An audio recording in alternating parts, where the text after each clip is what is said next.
The full moon cast an eerie glow across the inky waters of the Pacific Ocean on the night of July 27th, 1945. Lieutenant Commander James Holloway squinted through his binoculars from the cockpit of his PBY Catalina flying boat. 90 miles east of Okinawa, his trained eyes caught a glimpse of something that shouldn't have been there. The silhouette of a cargo vessel slicing through the waves without running lights, a phantom ship in waters crawling with American patrols. Unidentified vessel at bearing 045, no visible markings or signals, Holloway radioed to base. Japanese configuration, heading southeast toward Formosa. The patrol plane circled lower, its engines humming against the night sky. 3 times they broadcast surrender demands in Japanese. 3 times they were met with silence. "She's running dark for a reason," muttered Holloway's co-pilot. "I'm betting she's not carrying rice for the Emperor's dinner." Within hours, a destroyer escort intercepted the mysterious vessel. When the Japanese crew realized escape was impossible, they made no resistance. Captain William Hayes led the boarding party, half expecting to find the ship abandoned. Instead, they discovered a nervous skeleton crew and a cargo hold that would change the course of the Pacific War. "The first thing that hit us was the smell," Hayes would later report to Naval Intelligence. "Not the usual stench of a cargo ship, but something metallic, like a bank vault that hadn't been opened in years." The boarding party descended into the hold. Behind false bulkheads and beneath sacks of rice lay row after row of wooden crates bearing the Imperial chrysanthemum seal. Inside the first crate they pried open, gold bars, each stamped with Japanese military markings.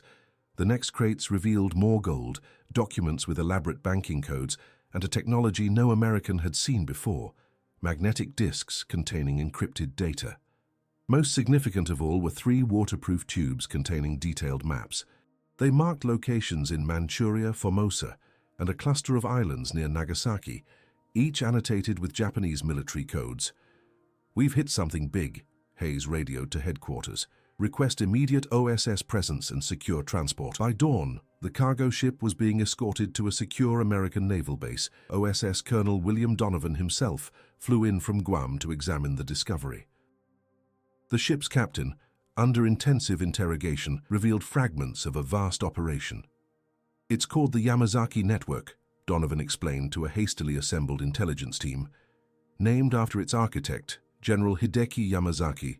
This isn't just war plunder, it's a sophisticated financial operation." The OSS analysts worked around the clock, connecting the dots. The gold, over 3 tons of it, had been systematically looted from Chinese banks since the Japanese invasion in 1937, but that was just the beginning. Japanese POWs, when shown photographs of the crates, turned pale. One former bank official from Tokyo broke down entirely. They'd been planning this since Midway, the prisoner revealed. When they realized they might lose, they created a shadow treasury. The emperor may surrender, but the empire would survive through this hidden wealth. The magnetic discs, once decoded, revealed a network of Swiss accounts, puppet corporations, and stockpiles of strategic materials. The 3 marked locations were operational centers, refineries, vaults, and evacuation points for Japan's stolen wealth. President Truman was briefed as the OSS estimated the network's total value, $7.5 billion, enough to rebuild a military-industrial complex from scratch or to fund decades of insurgency across the Pacific. "If they surrender and keep this intact, we'll face a resurgent Japan within a decade," warned General Marshall during an emergency meeting in Washington. Truman's decision came within hours. The locations on the maps were to be eliminated completely, the operation classified beyond top secret. No press, no public knowledge. The mission would never appear in any official record. "If Japan's going to surrender," Truman reportedly said, "they're going to surrender completely. No hidden empires, no secret treasuries." As orders flew across the Pacific, 3 specially modified B-29 superfortresses were quietly prepared at Tinian Island. Their mission? Erase the Yamazaki network from the face of the earth, leaving nothing but ash and rubble behind. The secret war against Japan's financial empire had begun. The war room beneath the Allied Pacific headquarters buzzed with unusual activity as OSS analysts huddled over the captured maps. Using reconnaissance photos, prisoner interrogations, and decoded Japanese transmissions, They had confirmed the true nature of the 3 locations marked on the Yamazaki documents. "These aren't just storage facilities," explained Colonel James Archer, pointing to detailed renderings. "They're complete operational centers. The Formosa site houses a refinery where looted gold is melted down and recast with false provenance marks. The Nagasaki-adjacent location serves as their primary vault and contains chemical warfare research servers. The Manchurian site coordinates their entire smuggling operation." Most disturbing was the elaborate tunnel system discovered beneath the Formosa facility. Aerial reconnaissance had revealed a hidden airstrip connected to underground bunkers through a sophisticated tunnel network stretching nearly 3 miles into the mountains. "They've created an entire shadow infrastructure," said Admiral Nimitz, studying the reports, "completely self-sufficient and invisible to conventional intelligence." Radio intercepts painted an even more alarming picture. Japanese officials, not regular troops but high-ranking officers from the Imperial General Staff, had been cycling through these locations with increasing frequency. Some intelligence suggested that members of the royal family's Economic Council had visited the Formosa site just days earlier. "The implications are clear," General MacArthur stated during an encrypted conference call with Washington. "While their diplomats discuss surrender terms, they're preparing fallback positions.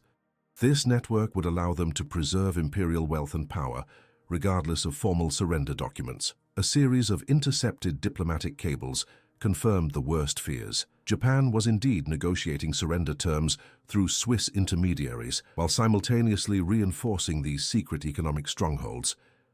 Their strategy appeared designed to create the appearance of total capitulation, while preserving the financial backbone needed to rebuild military power in the decades to come. President Truman reviewed the complete intelligence package in the Oval Office.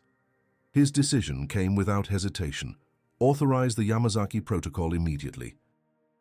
These sites must be eliminated before any surrender is finalized. The authorization bypassed normal command channels, transmitted directly to General Curtis LeMay, commander of the strategic bombing operations against Japan. LeMay selected 3 specialized B-29 superfortresses from the 315th Bombardment Wing, aircraft already modified for precision night bombing with crews who had demonstrated exceptional accuracy during previous missions. "You've been selected for a mission that will never appear in any history book," LeMay told the assembled air crews in a sealed briefing room. "Your targets are not cities or military bases, but something far more important to Japan's future." Each B-29 was loaded with a customized payload, a combination of deep penetration bombs capable of breaching reinforced underground structures and new incendiary compounds designed to incinerate documents and melt gold to unrecoverable slag. Fighter escorts were assigned, not the usual P-51 Mustangs, but naval corsairs with special orders to eliminate any witnesses to the operation. "Complete destruction is the only acceptable outcome," emphasized Colonel Thomas Weller, the mission coordinator. "No photographs, no mission logs retained. After you return, your aircraft will be immediately reassigned and your crews dispersed to different units." LeMay personally supervised the mission planning, insisting on reviewing every detail of the flight paths, ordnance selection, and contingency plans. He seemed to understand that this mission might ultimately prove more strategically significant than the conventional bombing campaign against Japanese cities. "This isn't about destroying buildings or even killing enemy personnel," he explained to his staff. "This is about cutting off Japan's ability to rise again from the ashes of defeat." The mission was scheduled for the moonless night of July 30th, allowing just enough time for final reconnaissance and preparation of specialized ordnance.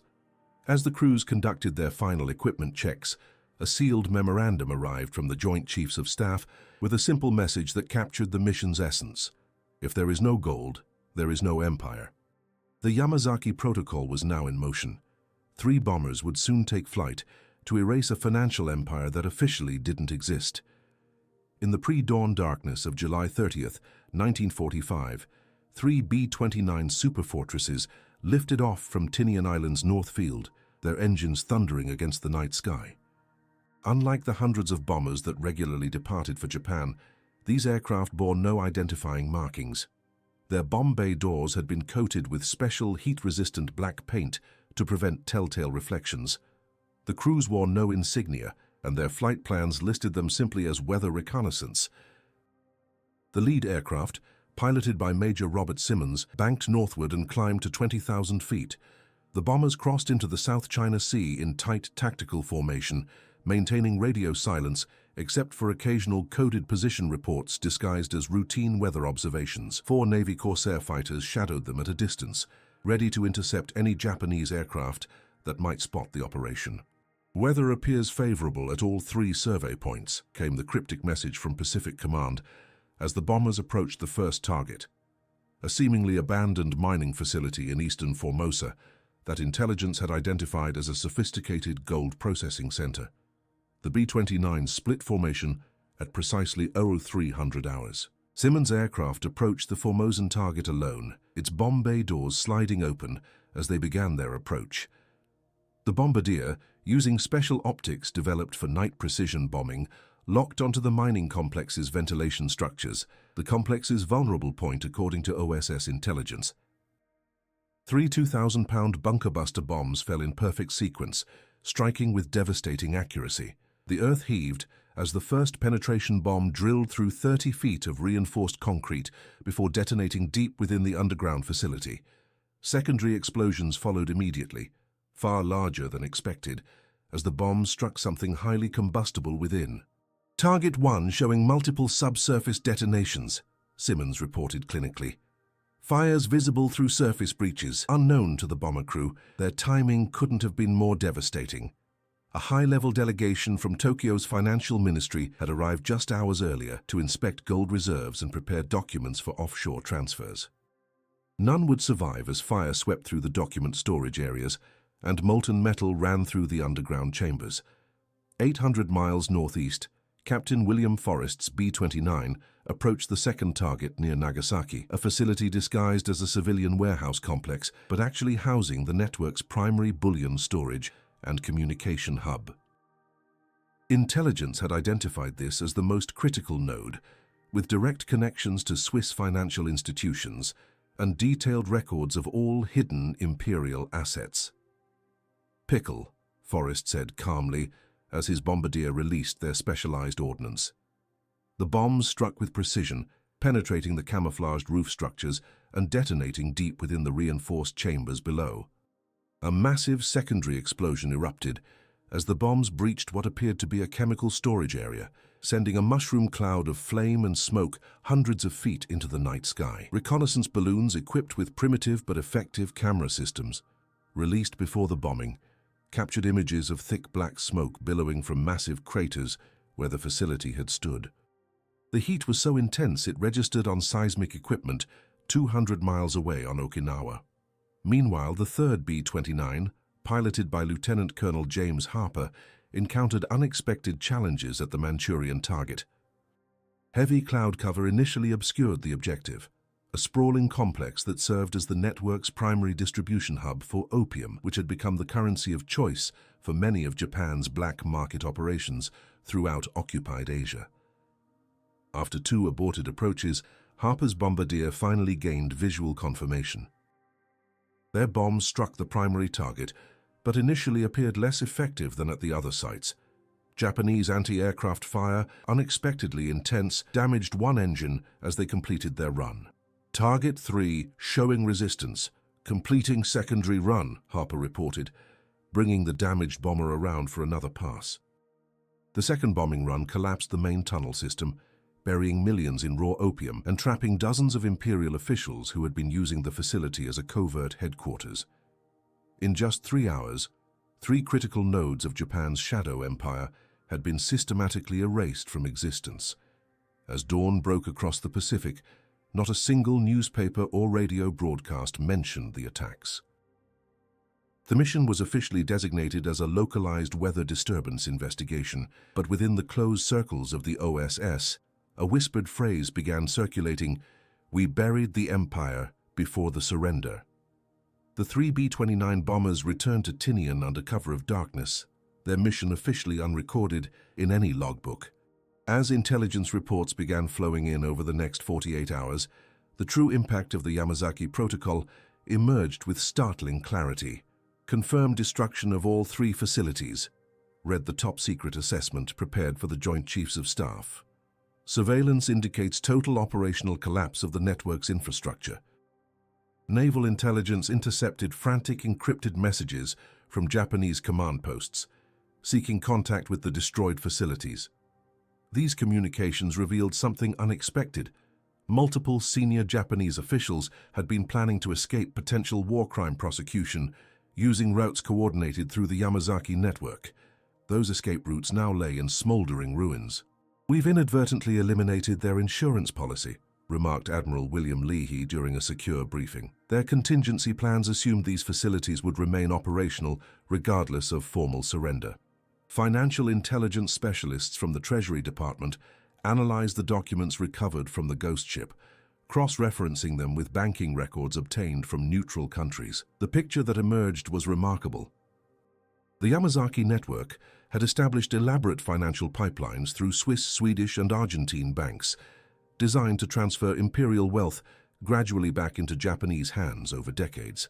These weren't just storage depots, explained Treasury analyst Robert Winters.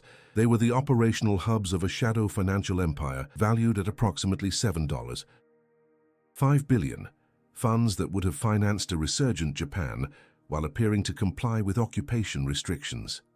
Most disturbing were the connections to ostensibly neutral European corporations.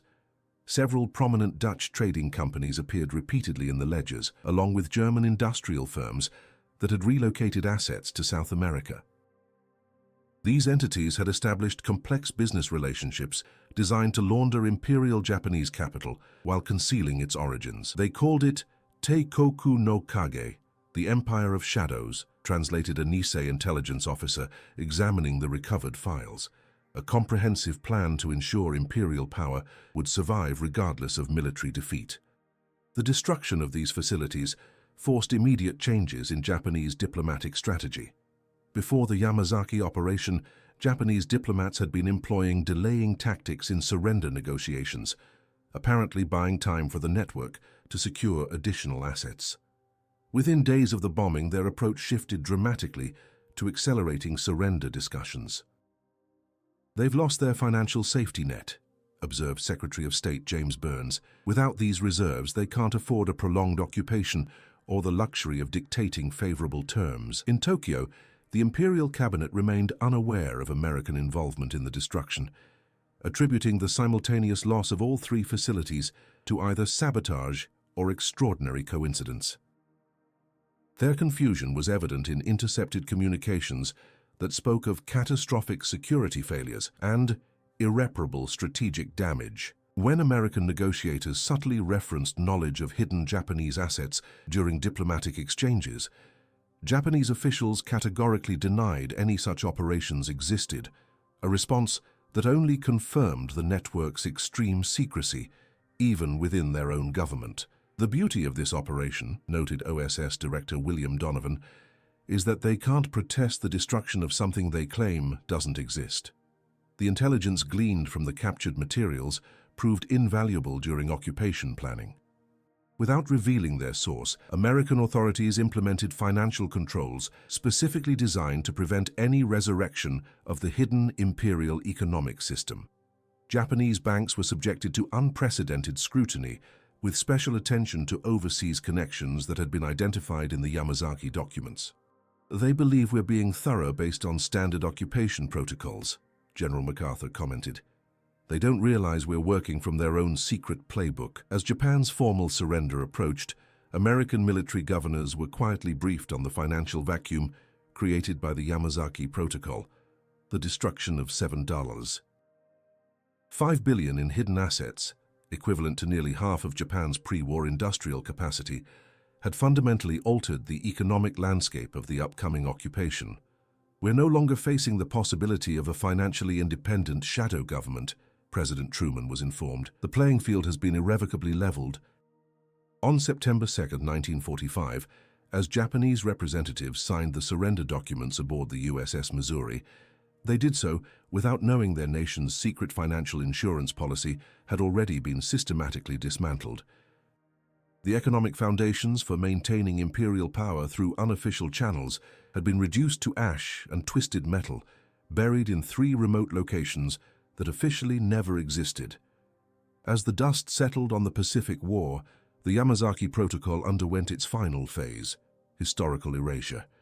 OSS Director William Donovan personally oversaw the classification of all related documents under the designation Ultra Secret 100 years, a security level above top secret reserved for operations deemed too sensitive for conventional classification. This operation never happened, Donovan instructed the handful of personnel with knowledge of the mission.